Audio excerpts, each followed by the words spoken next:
Hey, bonjour à tous et bienvenue à un autre épisode du Conn Smythe Chronicle. Francis Lalonde, votre animateur avec vous. Qu'est-ce que le Conn Smythe Chronicle? Eh bien, c'est un podcast entièrement dédié à la Conn Smythe Corner League, la Fantasy Hockey League. Alors, on parle de tout ce qui a rapport avec la LNH, avec notre ligue et aussi avec les membres qui font partie de notre ligue. Et aujourd'hui, d'ailleurs, j'ai avec moi Mathieu Wilson, surnommé Matty, General Manager du club athlétique du Québec. Merci beaucoup, Matty, d'être avec nous aujourd'hui. Ben, merci de me recevoir. Écoute, ça me fait vraiment plaisir. Et Matty, j'aimerais ça commencer par te poser une question qui me brûle les lèvres depuis que j'ai joint la Ligue cette année. Quand je regardais le Ben, nom vas-y. des, quand je regardais le nom des équipes, je regardais, j'ai OK, bon, les Gold Diggers, etc. À un moment donné, je tombe sur ton nom d'équipe, Club Athlétique du Québec. Je fais comme, what the fuck, man? Qui a choisi ce nom-là, puis pourquoi? Pourquoi tu as choisi ce nom-là? Ben écoute, c'est parce que en même temps, j'ai eu la même réaction que toi. Fallait choisir des noms de vieux clubs qui étaient plus existants. Puis je me suis dit, Club Athlétique du Québec, ça a tellement pas rapport comme nom. Tu sais, c'est tellement original, c'est tellement différent. Puis en plus, I guess, je trouve ça cool que ce soit un club québécois. Fait que j'ai décidé d'y aller pour ça. En 2019-2020, c'est l'année de la COVID. Ça Ouais, donne que c'est l'année aussi où tu as gagné ton championnat. Euh, effectivement. ouais, alors j'aimerais y revenir parce que ça m'a été souligné à quelques reprises. Est-ce que selon toi, tu méritais pleinement la victoire? Et est-ce que tu es surpris qu'après toutes ces années-là, il y ait encore une espèce de controverse alentour de ton championnat ou pas vraiment parce que ça fait juste prouver que tous les autres directeurs généraux de la Ligue, c'est toute une gang de sans cœur et de langue sale? Il y a ça aussi un peu. Mais ça joue dur dans notre ligue, je veux dire. Mais de ce que je me rappelle, ça fait quoi? Ça fait 4 5 ans? Ça fait Ça fait 5 ans déjà 4 ans, déjà? ouais, c'est ça exactement, Ouais. ouais. Puis, me semble que la saison de la COVID, oui, était différente dans la Ligue nationale, mais pour notre pool, je vois pas trop ce qu'elle avait de différent versus n'importe quelle autre année de pool. Sûr que les playoffs étaient pas mal plus tard dans l'année, mais tu sais, il faut quand même repêcher les bons joueurs, il faut quand même prendre les bons joueurs sur le free agency. Mais moi, je trouve que c'est legit comme victoire. Ça m'a un peu surpris que les gens trouvent que ça soit pas legit. Je sais qu'il y en a qui étaient peut-être un peu salty, là. Je sais pas. On va pas dire de non. On va le savoir Mais pendant les prochains épisodes. C'est une question que je vais poser aux autres GM, c'est sûr. oh, ok, ok, nice. J'ai hâte d'entendre ça. Le premier Power Ranking de John Lentz est sorti il y a quelques jours, peut-être quelques semaines de ça. Et tu es classé troisième dans son Power Ranking. Est-ce que tu es surpris? Et dis-moi pourquoi, selon toi, tu es classé aussi haut. Premièrement, merci à John d'avoir fait ses Power Rankings. À chaque année, j'adore lire ses rankings. Je trouve ça super intéressant.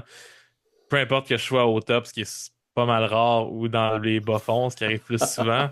Mettons, entre 8 et 16, c'est pas mal mes positions d'habitude. Mais non, pour se répondre à ta question, cette année, j'étais pas trop surpris. J'ai eu un peu le même feeling en regardant comment le draft se passait puis en voyant toutes mes picks.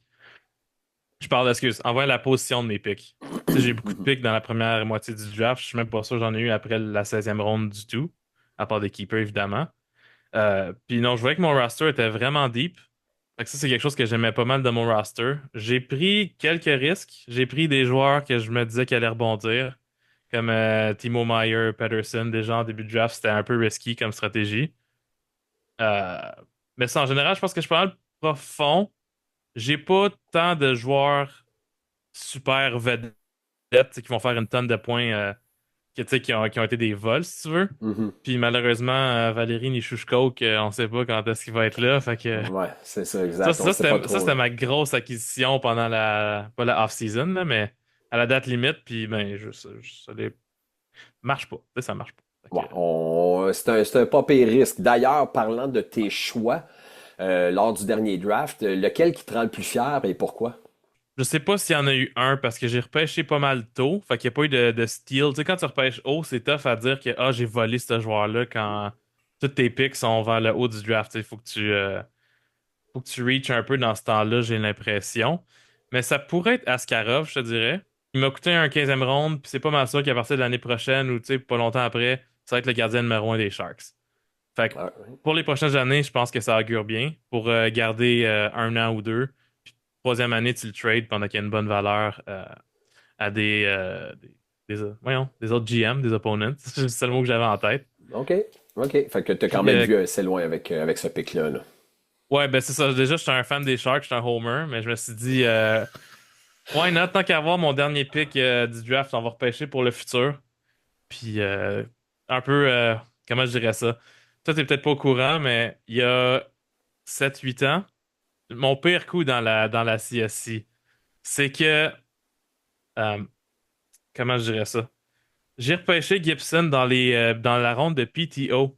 Parce que ça, c'était l'année où Anaheim avait dit à Gibson, tu sais, tu vas pas faire la NHL en début d'année, cette saison-ci, tu vas être dans le club école. Je sais pas si tu t'en souviens personnellement. Ça fait un bon bout quand même, là. Ah, ça fait très longtemps. Fait que tout le monde, je pense, avait oublié.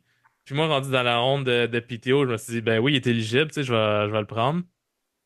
Puis Steve m'avait envoyé un DM après le draft. Je me rappelle plus ce qu'il m'a proposé, mais il a fait comme, ah ouais, moi j'ai pas de gardien, tu sais, puis toi t'en as pas tant besoin que ça. Puis j'ai tradé contre comme une douzaine de beignes, là. Non, mais pas, pas littéralement, mais c'est quoi? En tout cas, je sais pas c'est quoi l'expression dans Slapshot, là, mais j'ai tradé Quand contre un pas mal de Jackson plein de rien. merde. Ah, c'est ça, c'est ça. Yes, exactement. Puis, man, je l'ai regretté tellement longtemps. Steve l'a gardé pendant 3 ans. Il a été le gardien numéro un des Ducks pendant toutes ces années-là, puis il a torché. Moi, j'ai rien eu en retour. Tu sais, j'ai fait un coup de génie que j'ai ruiné tout de suite après en tradant à Steve. Fait que depuis ce temps-là, je l'appelle Steve le crosseur, puis c'est resté C'est comme son nom dans la ligue. Steve the Snake.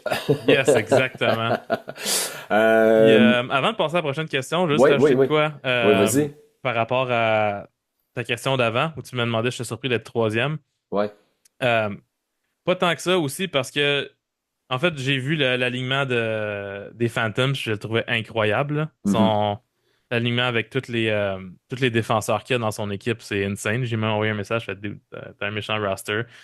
Puis je pense que, tu sais, en général, je suis plus d'accord avec les POG rankings qui viennent de sortir, là. Je sais pas si tu les as vus, mais je viens juste de les voir, puis je pense que je suis plus d'accord avec ce classement-là pour les teams. Je pense que c'est pas mal, ça va être pas mal divisé en tiers cette année.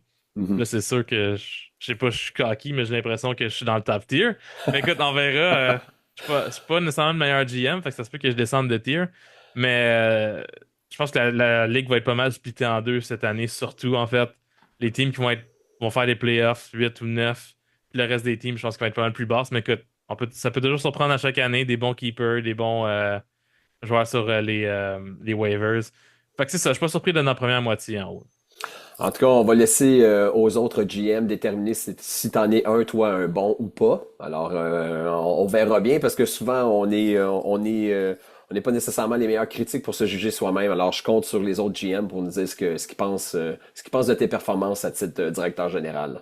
Sounds good. Pendant le waiver window, il y a quelques jours de ça, tu as signé un joueur, Denton Haney. Pourquoi tu as signé ce joueur-là? Puis c'est quoi tes attentes exactement? Ouais, ben en fait, je vais te dire bien honnêtement, j'ai pas fait mes recherches tant que ça. Euh, En fait, c'est que il était, je sais pas. Je pense que tu es en train de répondre toi-même si tu es un bon GM ou pas. Là. Non, des fois, je fais mes recherches, mais là, ça donnait que je me suis rappelé, il était genre 1 heure du matin, puis je me suis rappelé que les waivers ouvraient là, tu sais. Puis là, j'étais comme fuck, j'ai plein de blessés dans mon équipe, fait que je vais googler vite vite. Ben, en fait, je vais regarder vite vite ma feuille de draft, quel joueur qui a pas été pris, tu sais, dans ceux qui étaient plus bas. Puis j'ai vu Danton, Heinen puis Laferrière qui avaient l'air d'être des joueurs qui pouvaient possiblement exploser. Mhm, J'ai vu que Heinen allait probablement jouer dans le top 6 des Canucks. mhm. J'ai déjà DeBrusk aussi. Puis Patterson. Fait que ça me fait pas mal de joueurs, mais je pouvais pas passer à côté de l'opportunité de prendre quelqu'un sur le top 6 et possiblement le power play. Fait que je me Mhm. suis dit, on va le signer. Ça va faire une bonne signature. Puis au pire, s'il est pas bon, c'est pas trop grave. Ça me coûte pas grand-chose. Fair Puis enough. je pensais avoir la Ferrière aussi. Je pensais que c'était un pick, ben, tu sais, un choix un peu random, mais finalement, on a été quatre à bêter Ouais, on dessus. était quatre dessus, exactement. Moi Fait aussi, que, moi-même, j'ai pensé aller le chercher. Ma seule hésitation de mon côté, là, je mets un peu mon grain de sel là-dedans. Ma seule hésitation, c'est que c'est sa deuxième année. Puis la gang de la deuxième année est souvent là, tu sais. Fait que j'y ai ouais, pensé, ouais. puis au début, c'était mon premier pick. De toute façon, avec l'argent que je voulais mettre, je l'aurais pas eu. Mhm. Mais j'y ai pensé moi aussi, puis je me disais, deuxième année, c'est tout le temps tough. En plus, les Kings, je sais pas trop comment ça va se passer cette année. Robitaille reconnaissait lui-même sur les ondes de 98.5 que l'équipe est encore en reconstruction, même si ça fait 3 ans qu'ils font les playoffs. Fait que je me suis dit, ouais, j'étais pas trop sûr. Mais c'était quand même, ça va être un bon joueur, c'est sûr et certain, mais je sais pas si ça va être cette année ou non. OK, ouais, pas mal de raisonnement dans ton choix. Moi, c'est juste c'est un jeune joueur, il va peut-être exploser. Mais ça, j'ai pensé à la deuxième année aussi, là. Mais je me suis dit, whatever. On va prendre un risque.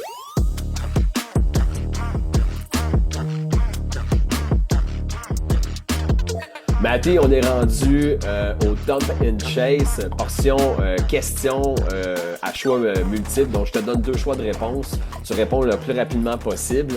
Alors, on y va et c'est parti.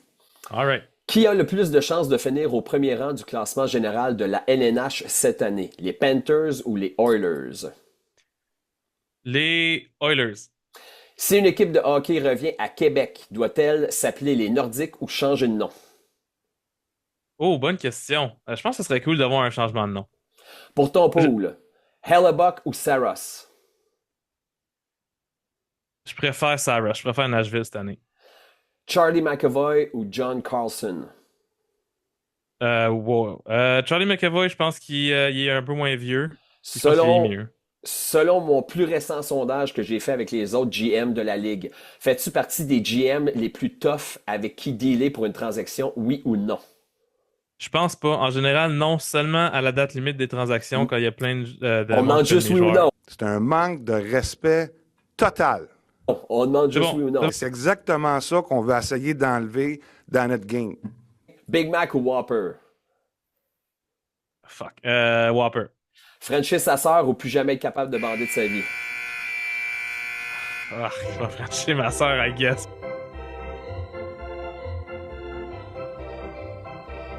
Hey Matty, écoute, cette semaine, on est face à l'autre dans la première semaine. On vient juste de commencer.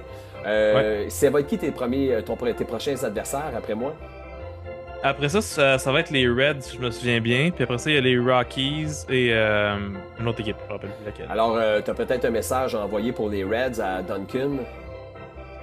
Écoute, bienvenue dans la ligue. Mais tu vas voir que les GM sont très très forts dans cette ligue-ci. Ça va pas être fait. Va falloir que tu mettes des efforts pour te tenir avec le reste de la gang parce que les autres, ils ont pas de pitié.